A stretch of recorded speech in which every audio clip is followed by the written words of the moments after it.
Hello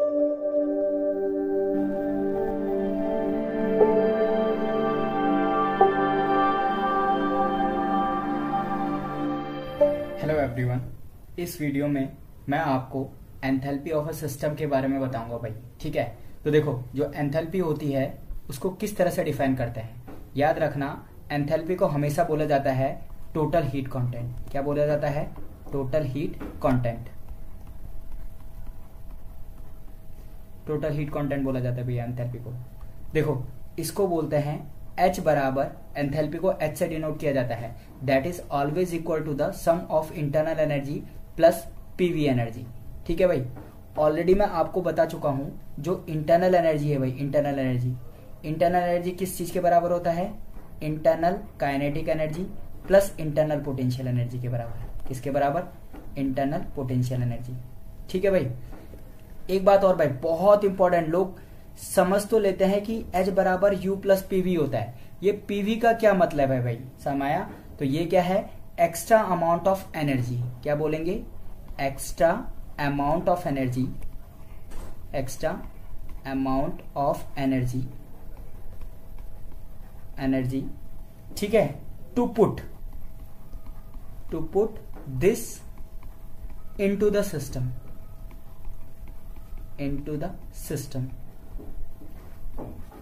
अब देखो भाई ये क्लियर ही नहीं हुआ कि ये पीवी क्या है। तो लेट अस सपोज एक स्टूडेंट है। क्या है? एक स्टूडेंट है। समाया, सपोज किया कि वो जेई की तैयारी कर रहा है, कोई कॉम्पिटिटिव एग्जाम है, चाहे जेई है या नीट है, उसकी तैयारी कर रहा है भाई। ठीक हो गया? तैयारी करने के लिए उसे एनर्जी चाहिए। एनर्जी का सोर्स क्या है भाई? फूड से उसकी क्या बढ़ रही है भाई? Internal energy. क्या बढ़ रही है? Internal energy. ठीक हो गया? लेकिन हाँ, जब वो excessive amount of internal energy ले लेगा, इट मीन्स वो ज्यादा फूड खा लेगा, तो उसके अंदर क्या आ जाएगा? लेजीनेस आ जाएगा। समझाया? जिस कारण वो क्या होगा भाई? अब वो तैयारी नहीं करेगा, अब वो सोने की तैयारी करेगा। समझाया भाई? याद रखना। तो देखो भाई इस स्टेज पे क्या होगा, जो उनके पेरेंट्स हैं, लेट अस सपोज उसके फादर हैं, समझाया, वो उसको स्पीच देने लग जाएंगे भाई। सरमाया कि तुम लोग तो पढ़ाई ही नहीं करते हो। सरमाया, काम करने के नाम पे हर बार किस चीज का नाम आता है? पढ़ाई का नाम, लेकिन पढ़ाई तो तुम करते ही नहीं हो। तो याद रखना, जिस टाइप पे वो सो रहा था, जिस स्टेज पे वो सो रहा था भाई सरमाया, अब वो तैयारी करने लगेगा अपने पापा की बातें सुन करके। सरमाया, तो पापा ने उसे खाना नहीं दिया कि जा बेटा तू पढ़ाई कर ले। सरमाया, केवल क्या किया? Without increase in internal energy. ये जो इंटरनल एनर्जी है भाई, इंटरनल एनर्जी, इसमें बिना इंक्रीज किए हुए सरमाया अपने बच्चे को उसने तैयार कर दिया कि वो जेई और नीट की तैयारी करे। किसकी तैयारी करे? जेई और नीट की तैयारी। सरमाया, तो मैंने आपको क्या बताया कि स्टूडेंट था जो जेई और नीट की तैयारी कर रहा था, लेकिन तैयारी करने के लिए फूड की जरूरत, यानी कि इंटरनल एनर्जी की जरूरत होती है। इंटरनल एनर्जी जब उसने ले ली तो याद रखना वो लेजीनेस उसके अंदर आया, तो वो अब पढ़ाई करने की नहीं सोच रहा था, केवल सोने की सोच रहा था। तो फिर फादर ने उसको क्या किया? एक स्पीच दिया। उस स्पीच से वो क्या हुआ? देखो उस स्पीच से वो क्या हुआ? उस स्पीच से वो हो गया मोटिवेट भाई। ठीक हो गया? और याद रखना, ये जो मोटिवेट हुआ, जो फादर ने उसे मोटिवेट किया सरमाया, ताकि वो क्या करे? जेई और नीट की तैयारी में बना रहे। अगर उसके फादर उसको मोटिवेशन नहीं देते तो वो जेई और नीट की तैयारी शायद ही नहीं कर पाता। तो ये PB amount of energy same वही काम प्ले कर रहा है भाई, सेम वही रोल प्ले कर रहा है सरमाया, फादर के स्पीच की तरह, ताकि चीजें सिस्टम में बनी रहे। सरमाया, तो this is the extra amount of energy to put this into the system. सरमाया भाई, तो आपको शायद ये चीजें क्लियर हो गई होंगी भाई। तो याद रखना, मींस जो पीवी इस टाइप की एनर्जी है जो क्या हुए, जो उसके बिना इंटरनल एनर्जी को बढ़ाए हुए, सरमाया, बिना इंटरनल एनर्जी को बढ़ाए हुए उसकी हीट में एंथैल्पी में क्या कर रहा है? इंक्रीमेंट कर रहा है भाई सरमाया। तो एंथैल्पी H बराबर U प्लस पीवी होता है सरमाया भाई। अगर याद रखना, मैंने आपसे पहले बोला था ये जो इंटरनल एनर्जी है उसमें क्या आता है? ट्रांसलेशन आता है, रोटेशनल आता है, वाइब्रेशनल आता है भाई, वाइब्रेशनल। एक बात मैंने आपको और बताई थी भाई, मैंने बोला था जो वाइब्रेशनल मोशन है वो रूम टेम्परेचर पे नहीं होता है भाई। ठीक है? और इंटरनल पोटेंशियल एनर्जी में मैंने आपको बताया था बाइंडिंग एनर्जी हो गई, या न्यूक्लियस की जो एनर्जी होती है, न्यूक्लियर एनर्जी हो गई, बाइंडिंग एनर्जी हो गई, या बॉन्ड एनर्जी हो गई। समय क्या हो गया? बॉन्ड एनर्जी हो गई, ये चीजें आती है भाई, समझ में आया भाई। तो याद रखना H बराबर है U प्लस PV। U को तो हम कभी मेजर नहीं कर पाएंगे भाई, समझ में आया, क्योंकि U जो है वो क्वांटम मैकेनिकल एनर्जी है जिसको हम कैलकुलेट नहीं कर सकते। Exact calculation of internal energy is not possible. ये क्या है? क्वांटम मैकेनिकल एनर्जी है, क्वांटम मैकेनिकल एनर्जी है, क्वांटम मैकेनिकल एनर्जी है जो कैलकुलेट नहीं की जा सकती है, समझ में आया। तो सिमिलरली हम H का जो मेजरमेंट है वो एक्यूरेटली नहीं कर पाएंगे, समझ में आया, क्योंकि H भी U पे ही डिपेंड कर रहा है भाई, समझ में आया। तो मार्क मैं आपको लिखा देता हूं, देखो भाई, समझ में आया, यानी कि H can not measure accurately, समझ में आया। H को कभी भी याद रखना, H मीन्स एंथैल्पी को कभी भी मेजर नहीं किया जा सकता, क्योंकि ये इंटरनल एनर्जी पे डिपेंड कर रहा है और इंटरनल एनर्जी को हम मेजर नहीं कर सकते, because it is a part of quantum mechanical energy जो हम कभी भी कैलकुलेट नहीं कर पाएंगे भाई, जो हम कभी भी कैलकुलेट नहीं कर पाएंगे, ठीक है। तो देखो इसका मतलब हम क्या करते हैं, we always talk about del H, यानी कि डेल एच यानी कि change in enthalpy, change in enthalpy, समझ में आया भाई। तो सिमिलरली मैंने इंटरनल एनर्जी की तरह बोला कि एच को भी कैलकुलेट नहीं कर सकते, इसलिए हमेशा हम डेल एच की बात करते हैं भाई, ठीक हो गया।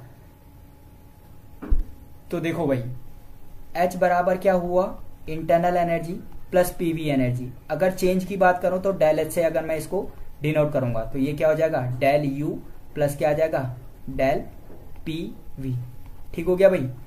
ये वाली इक्वेशन जो हो गई वो क्या देता है, चेंज इन एंथैल्पी देता है भाई, हमेशा यही इक्वेशन लगाएंगे, ऑलवेज यही इक्वेशन लगाएंगे। तो डेल एच बराबर होता है del U plus del P V, समझ आया। अब एक चीज और भाई बहुत इंपॉर्टेंट है, बहुत इंपॉर्टेंट है। मोस्ट ऑफ द केमिकल जो रिएक्शंस है वो हमेशा किस चीज पे होती है, वो हमेशा कांस्टेंट प्रेशर पे होती है, समझ आया। मोस्ट ऑफ द जो रिएक्शंस है केमिस्ट्री में वो हमेशा क्या होती है, कांस्टेंट प्रेशर पे होती है। तो इसलिए याद रखना एंथैल्पी को कहा जाता है total heat content at a constant pressure. तो देखो लिख देता हूं रिमार्क करके, चीजें याद रखना, कभी कभी डायरेक्ट बुक में ये भी दिया रहता है। Most of the chemical reaction, most of chemical reaction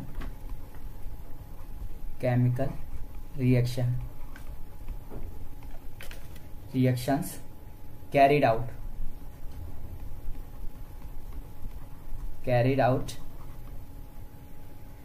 at a constant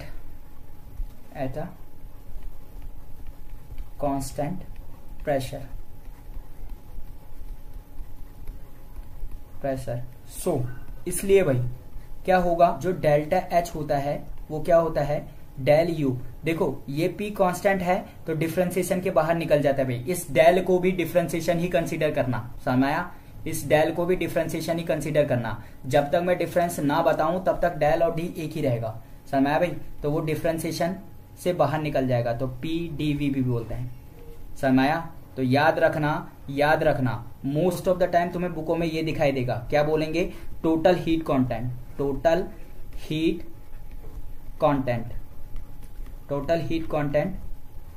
at constant pressure, ठीक है भाई।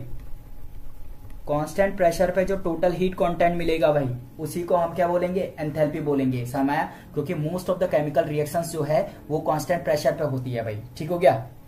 एक बात और, रिएक्शन दो टाइप की होती है। अगर मैं रिएक्शन की बात करूं, रिएक्शन की, तो रिएक्शन दो टाइप की होती है, एक तो होती है एक्सोथर्मिक और दूसरा होता है एंडोथर्मिक। बहुत इजी है भाई।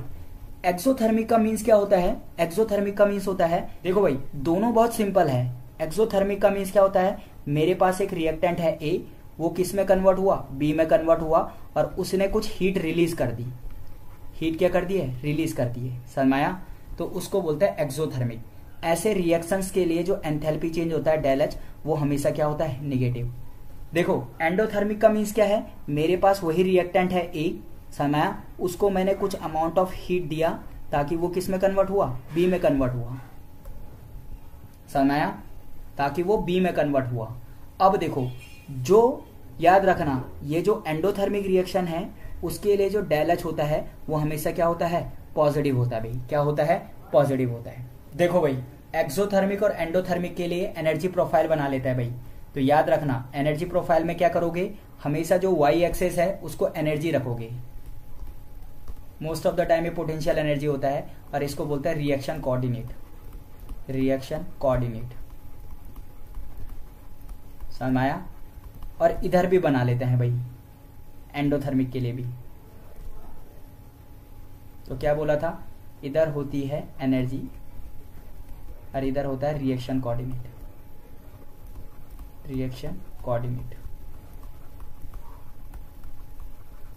तो देखो भाई, अगर मैं एक्सोथर्मिक की बात करता हूं तो एक्सोथर्मिक में ये रिएक्टेंट है और ये क्या है, प्रोडक्ट है। याद रखना, एक्सोथर्मिक में हमेशा जो रिएक्टेंट होता है वो क्या होता है भाई, वो ज्यादा एनर्जेटिक होता है। इसका मीन्स उसकी एनर्जी ज्यादा होती है, अनस्टेबल होता है। जो प्रोडक्ट होता है वो स्टेबल होता है भाई, और बीच में एक ट्रांजिशन स्टेट आती है, समझ आया, और डायरेक्ट किसमें कन्वर्ट होता है, प्रोडक्ट में। ये तरह से इसको क्या बोलते हैं, ट्रांजिशन स्टेट, ट्रांजिशन स्टेट। याद रखना भाई, बहुत इंपॉर्टेंट है, ये रिएक्टेंट की एनर्जी है और ये प्रोडक्ट की एनर्जी है भाई। इन दोनों के बीच का जो गैप होगा दिस इज एंथैल्पी, और यहाँ पे ये एंथैल्पी जो डेल एच है वो क्या हो जाएगा, निगेटिव, क्योंकि रिलीज हो रही है भाई, समझ में आ रहा है। तो एक्सोथर्मिक में हमेशा क्या हो जाएगा, एक्सोथर्मिक में हमेशा जो हमारा हीट है वो क्या होगी, रिलीज होगी। एंडोथर्मिक की बात कर लेते हैं भाई, तो उसमें जो रिएक्टेंट है ए वो काफी स्टेबल होता है, उसे हीट दी जाती है ताकि वो बी में कन्वर्ट हो जाए, समझ है। तो बी क्या है, अनस्टेबल है, क्योंकि उसकी एनर्जी क्या है, ज्यादा है। ये ए है और ये बी है, तो कैसे जाएगा ए से बी में, इस तरह से जाएगा भाई, समझ है। डायरेक्ट ऐसे नहीं होता कि ए से बी चले गया भाई, ए से बी चले गया, ये पॉसिबल ही नहीं है, समझ आया। तो ये जो स्टेट है इसको मैंने आपको बोल दिया ट्रांजिशन स्टेट, समझ आया भाई। तो देखो, रिएक्टेंट और प्रोडक्ट के बीच का जो एनर्जी गैप होता है उसी को एंथैल्पी बोलते हैं भाई, ये वाला, ये वाला, इसको क्या बोलते हैं, डेल एच। और इसकी वैल्यू यहाँ पे क्या है भाई, डेल एच की वैल्यू पॉजिटिव आएगी, पॉजिटिव आएगी, समझ में आ रहा भाई, क्योंकि यहाँ पे हीट क्या कही जा रही है, दी जा रही है, समझ में आया। तो इस तरह से एक्सोथर्मिक और एंडोथर्मिक मैंने आपको बताया। तो जो एक्सो है उसके लिए जो डेल एच की वैल्यू होती है वो हमेशा क्या होती है, निगेटिव होती है, और जो एंडो होता है, एंडो, उसके लिए डेल एच की वैल्यू हमेशा क्या होती है भाई, पॉजिटिव होती है। देखो भाई, आगे एक इंपॉर्टेंट रिलेशनशिप पढ़ लेते हैं भाई। हम क्या पढ़ेंगे, relation between del H and del U. बहुत इंपॉर्टेंट है भाई, समाया, ब्रैकेट में लिख देता हूं, for ideal gas. Ideal gas के लिए हमें डेल एच और डेल यू में रिलेशन पढ़ना है भाई, समाया। Let us consider a chemical reaction, समाया, इन्वॉल्विंग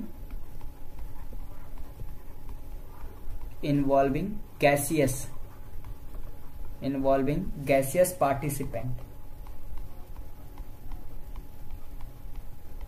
समझ में आ रहा है भाई, गैसियस पार्टिसिपेंट, समझ में आया। और ब्रैकेट में लिख देना भाई, ऑल आर आइडियल, सारे के सारे आइडियल है भाई, समझ में आया। तो एक मैंने आपके लिए इक्वेशन लिख दी जिसमें सारे के सारे क्या है, गैसियस मॉलिक्यूल है। ए प्लस कितना आ जाएगा, 2b, ये भी गैसियस मॉलिक्यूल है और वो कन्वर्ट होकर के किस में हो रहा है, सी, ये क्या है, गैसियस पार्टिकल है, प्लस क्या है 3d, और ये भी क्या है, गैसियस है, समझ में आ रहा भाई। तो देखो भाई, अगर मैं जो डेल एच की बात करता हूं, डेल एच वो क्या होता है, वो होता है del U plus del P V होता है, समझ में आया। मैंने आपसे बोला था इन जनरल डेल एच की वैल्यू ये होती है, del U plus del P V, समझ में आया। अगर मैं बात करता हूं फॉर आइडियल आइडियल गैस के लिए क्या होता है भाई, पीवी बराबर क्या होता है, एनआरटी होता है, एनआरटी। तो देखो, पीवी की जो वैल्यूज है वो मैं इक्वेशन 1 में पुट करता हूं, put value of PV in equation 1।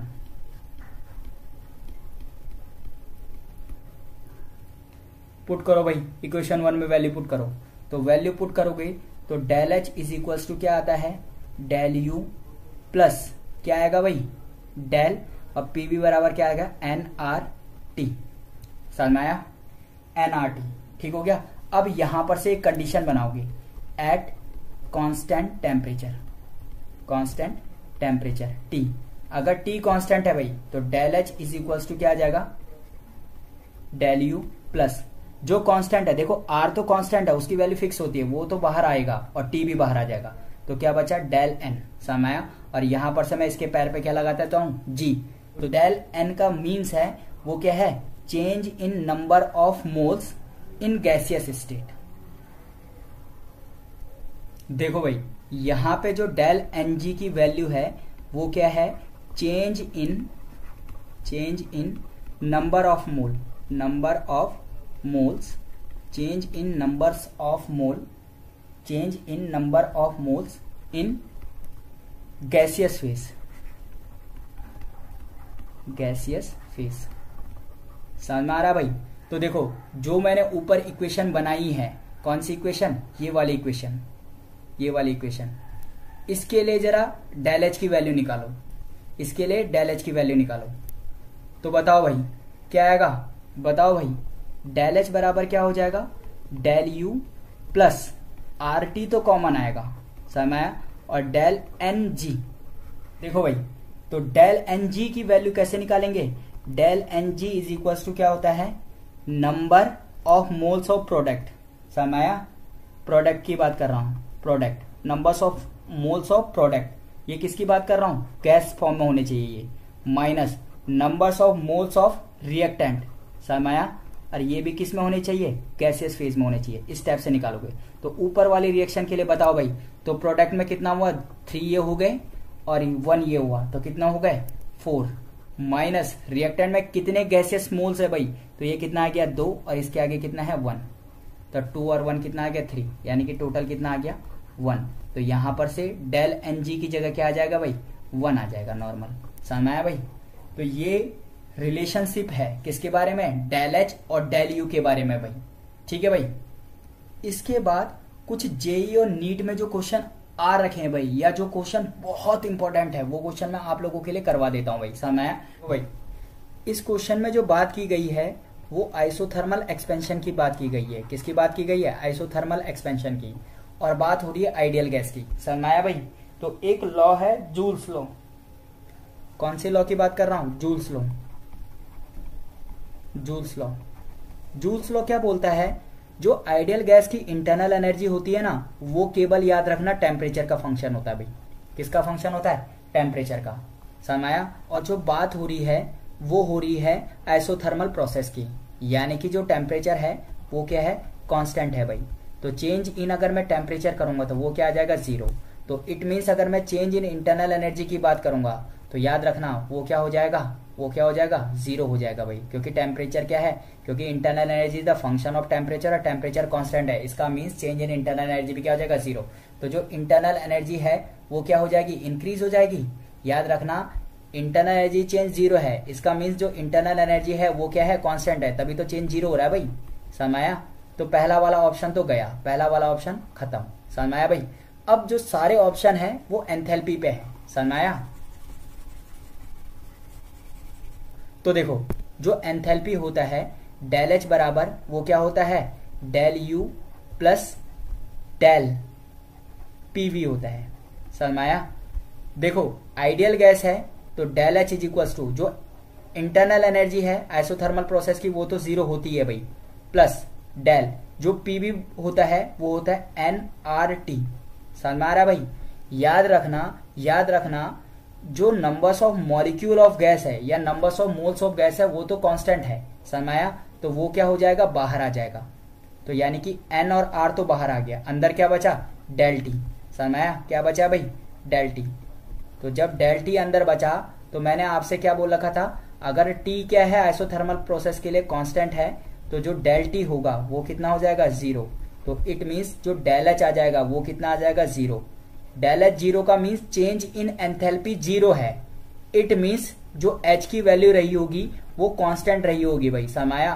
अगर आप लोग बायो वाले हो तो याद रखना, अगर तुमने कांस्टेंट का डिफरेंशिएशन किया तो कांस्टेंट का डिफरेंशिएशन हमेशा कितना आता है भाई, 0 आता है। समझ आया? तो इट मींस उस आइसोथर्मल प्रोसेस के जो दौरान एंथैल्पी रही होगी वो क्या रही होगी, अनइफेक्टेड, यानी कि क्या रही होगी, कांस्टेंट रही होगी भाई। समझ आया? देखो भाई यहाँ पे बहुत इंपॉर्टेंट बात मैं आपके लिए रिमार्क लिख देता हूं।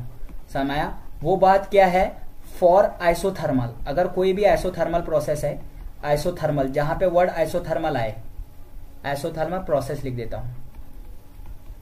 समझ आया? जो डेल यू है वो भी 0 होता है और डेल एच भी क्या होता है, 0 होता है।